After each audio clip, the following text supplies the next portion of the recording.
बिस्मिल्लाहिर्रहमानिर्रहीम। मैं हूं साहिबजादा सलील। बिलाखिर हुकूमत आइनी तरामीम 26वीं आइनी तरामीम करने में कामयाब हो गई और इस कामयाबी में काजी फ़ाइज़ ईसा का सबसे अहम रोल था। इस सारे प्रोसेस को आइनी तरामीम को मंजूर करने के लिए जो प्लान बनाया गया था उसमें काजी फ़ाइज़ ईसा का अहम रोल था। और पाकिस्तान तहरीक इंसाफ के चंद अरकान जिनको आप कह सकते हैं कि वो बिक गए, उन्होंने गद्दारी कर दी, उन्होंने वोट फ़रोख्त कर दिया, उनका ज़मीर जाग गया, उन्होंने हक में वोट दिया और पार्टी से बगावत करके उन्होंने आइनी तरामीम को मंजूर कराया।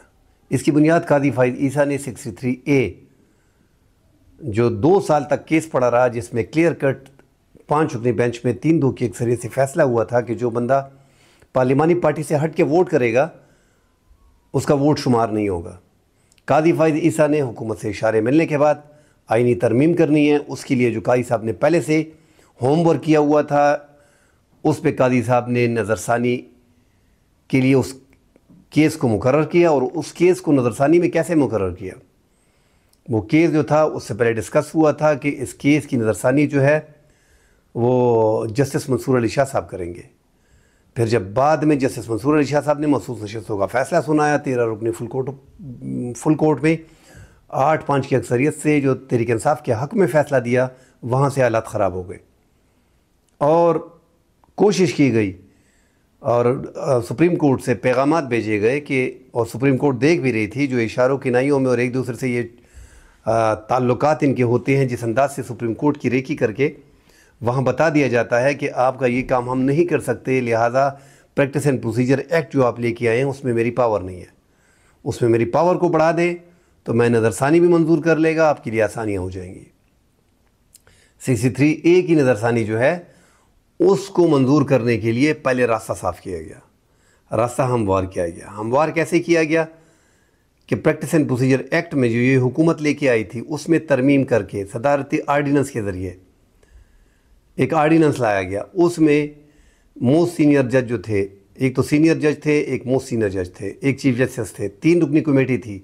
ये 3 रुकनी committee practice and procedure act के तहत जो है वो बेंचेस बनाती थी। उसमें काजी साहब का इख्तियार नहीं चल रहा था, उसमें जो है जस्टिस सदारती आर्डीनेंस के ज़रिए जस्टिस मुनीब अख्तर को निकाल दिया गया।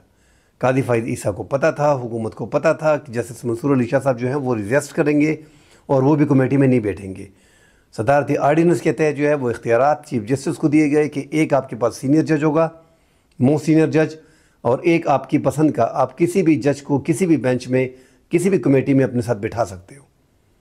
वहीं पे जस्टिस काजी फ़ाइज़ ईसा ने देर नहीं लगाई और 5 मिनट के अंदर अंदर ही जस्टिस अमीनुद्दीन को, अपने मनपसंद जज को, कमेटी में बिठाया। हालांकि कमेटी में 3 मेंबरान होते हैं, मगर जस्टिस मंसूर अली शाह साहब ने बैठना गवारा नहीं किया। 2 रुकनी कमेटी ने खुद ही अपना हम ख्याल बेंच बना दिया नज़रसानी के लिए।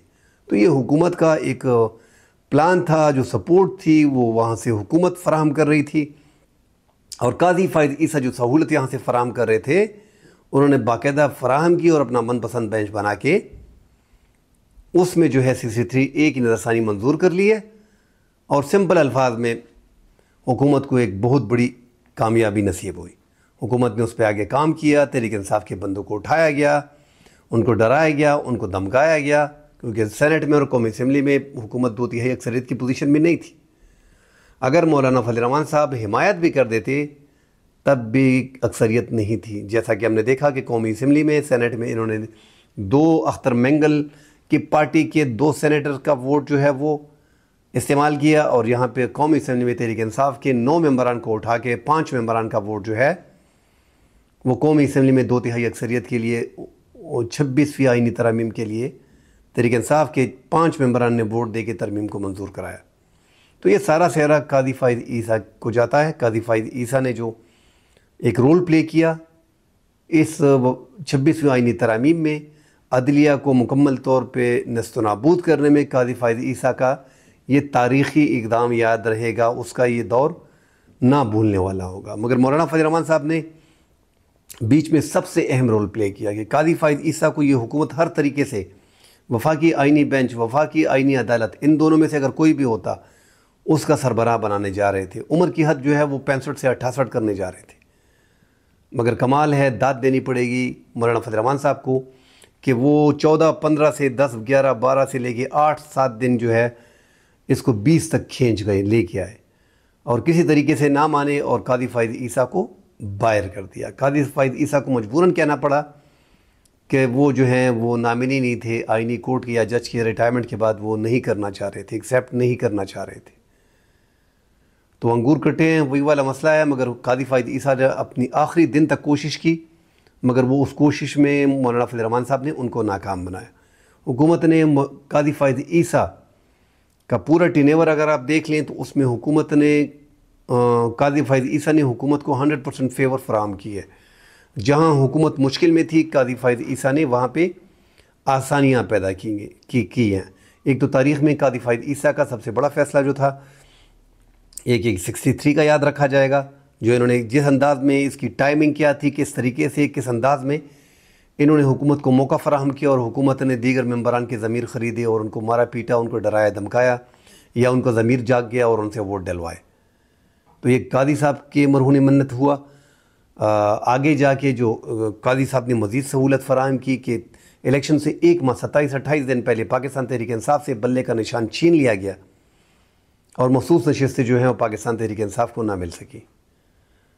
तो ये 2 बड़े डिसीजन जो थे ये कादी फ़ाइज़ ईसा के तारीख़ में याद रखे जाएंगे। हुकूमत जो कादी साहब की तारीफ़ कर रही है, बिलावल भुट्टो जो चीख के बता रहे हैं कि काजी जैसा जज नहीं मिलेगा, उसने भुट्टो को इंसाफ दिया, उसने फ़लाह को इंसाफ दिया, वो तो हमें तब पता चल गया था जब कादी फ़ाइज़ ईसा असम्बली में बैठ के ज़रदारी के साथ और वहाँ पे बैठ के उन्होंने बात की थी। कादी फ़ाइज़ ईसा का तब पता चल गया था जब एक चीफ जस्टिस मुल्क में मौजूद था, उमर अता बंदियाल, उसकी मौजूदगी में 3 माह पहले इनका नोटिफिकेशन जारी किया गया। हालांकि यहाँ पे जस्टिस मंसूर अली शाह साहब के 5 दिन बाकी है, मगर उसका नोटिफिकेशन नहीं किया गया और उसके लिए 26वीं आईनी तरामीम को मंजूर करके उनकी पावर को ख़त्म करने के लिए कि एक बंदा उसके पास पावर ना हो, ताकि वो इलेक्शन को जो है वो ख़त्म ही ना कर दे कि ये इलेक्शन धांधली ज़दा है।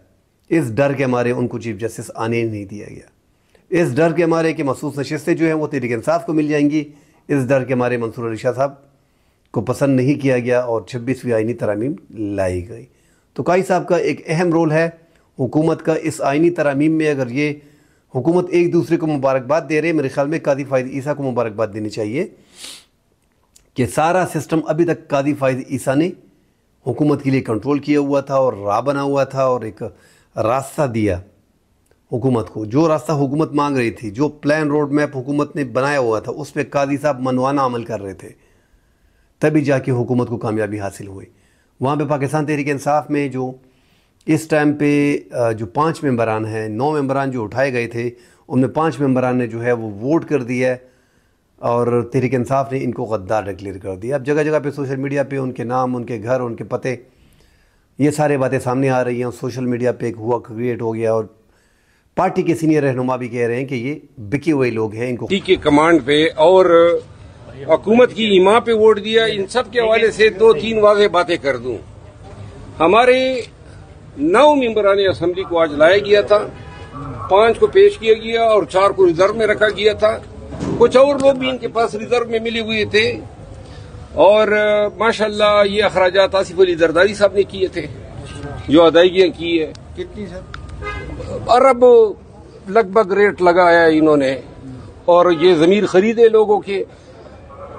इन्होंने हर महीने को अप्रोच किया है और हमें ये बताते हुए दुख हो रहा है कि जो जमीर फरोश जो खान के नाम पे वोट लेके आज उनके साथ बैठे थे, तो मैंने और उमर अयूब खान ने उनकी तस्वीर लेने की कोशिश की। जब ये वोट के लिए खड़े हुए तो हाथों में कागज उठा के उन्होंने इस तरह रख लिए ताकि अपने चेहरे छुपा सके। लेकिन पाकिस्तान तहरीक इंसाफ के लोगों को ये मैं बता दूं, इन लोगों ने हमें भी मामू बनाया।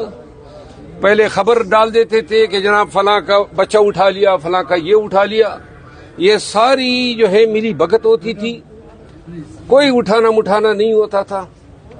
सिर्फ पैसों पे ये बिके हैं, क्योंकि अगर जबरदस्ती करते तो दुनिया थी। और इन लोगों ने खरीदा गया है, इनका ज़मीर मर गया है। जो तहरीक इंसाफ के मेंबरान 9 मेंबरान थे, शाह महमूद कुरैशी के बेटे जो हैं ज़ैन कुरैशी, उसको उठाया गया था, वो 9 मेंबरान में शामिल हैं, मगर उन्होंने वोट नहीं किया। अभी वो वजाहती वीडियो जारी कर रहे हैं, मगर लोगों से पे एतमाद नहीं कर रहे हैं। हालांकि उनके वालिद 1.5 साल से जेल में हैं और बेगुनाह जेल में अजियत काट रहे हैं। इमरान खान के ऊपर फिर भी 4-5 केसेस हैं। शाह महमूद कुरैशी 9 मई के वाक़यात में भी नहीं थे, उस टाइम वो कराची में थे, मगर वो मुसलसल जेल काट रहे हैं क्योंकि वो नहीं मान रहे, इमरान खान की पार्टी को छोड़ नहीं रहे, इसलिए वो मुसलसल जेल में हैं। तो उनके बेटे जो है उनको उठा लिया गया था और उनको लाया भी गया था, मगर उन्होंने वोट नहीं कास्ट किया। ज़हूर कुरैशी इन्होंने कास्ट किया, असलम गोमन इन्होंने भी वोट कास्ट नहीं किए। अभी इनकी भी वीडियो आ रही है कि मैं जो है खड़ा हुआ हूँ और इनके जो मनपसंद के सहाफ़ी हैं वो बता रहे हैं कि असलम गोमन से मेरी बात हुई, उसने कहा कि मैं असम्बली नहीं जाएगा और मेरा वोट जो है वो PTI क्या है। अभी ये बातें की जा रही हैं। उस्मान अली, रियाज फतियाना ने भी वोट नहीं डाला, वो भी नहीं आए, मगर वो भी हुकूमती के साथ थे। मिक़दाद हुसैन, चौधरी इलियास, औरंगज़ेब खच्ची और मुबारक ज़ेब, रेहान ज़ेब शहीद जो बाजवड़ से ताल्लुक़ रखते हैं, जो PTI के एक सरगर्म कारकुन थे, उनको शहीद किया गया। अभी तक उनके कातिल मालूम नहीं हैं। उनके भाई को टिकट नहीं मिला गया, वो आज़ाद खड़े हो गए, मगर उनकी जीत उन्होंने इमरान खान के लिए डिक्लेयर कर दी कि ये जीत जो है इमरान खान की जीत है, मुबारक ज़ेब। क्योंकि बाजवड़ में पाकिस्तान तहरीक इंसाफ की कारकुन बहुत ज़्यादा है, उनका वोट बैंक वहाँ पे बहुत ज़्यादा है। बावजूद इसके कि इनके मद्दे मुकाबल जो है वो तहरीक इंसाफ के उम्मीदवार भी थे, उसके बावजूद इन्होंने काफ़ी लीड से जीत लिया था क्योंकि इनके भाई को शहीद किया गया था। उस शहादत की वजह से इनको वोट मिला। मगर इन्होंने अपना ज़मीर जो है, इनका कहना है कि मैंने 50 करोड़ रुपए हुकूमत मुझे ग्रांट देगी और मैं बाजवड़ के लिए तरक्याती काम कर सकेगा।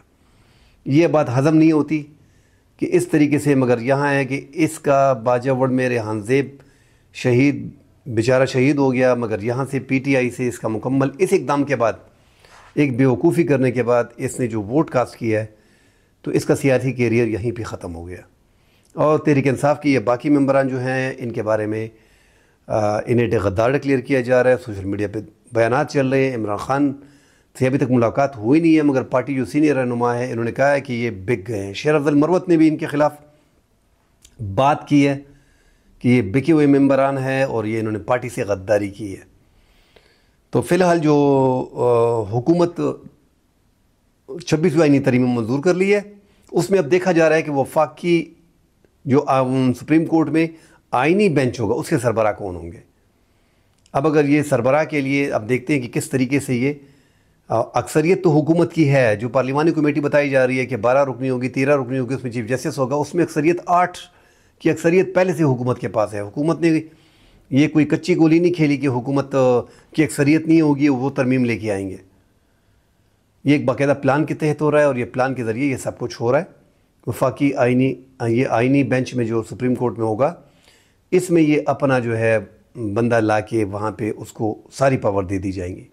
अब अगर देखते हैं कि जस्टिस अमीनुद्दीन आते हैं, जस्टिस या अफरीदी आते हैं, जस्टिस जमाल बंदोखिल आते हैं, किस तरीके से ये वफाकी आईनी बेंच का जो है सरबराह मुकर्रर करते हैं, क्योंकि सारी पावर उसको दे दी जाएगी और सुप्रीम कोर्ट में चीफ जस्टिस बैठा रहेगा और सुप्रीम कोर्ट के अंदर ही आईनी बेंच होगा। मगर इस आईनी बेंच कहाँ से भी ये केस उठा के बंद कर सकता है, क्लोज कर सकता है, अपने पास रख सकता है। तो ये सारी इख्तियारात जो हैं वो इनको दिए गए हैं।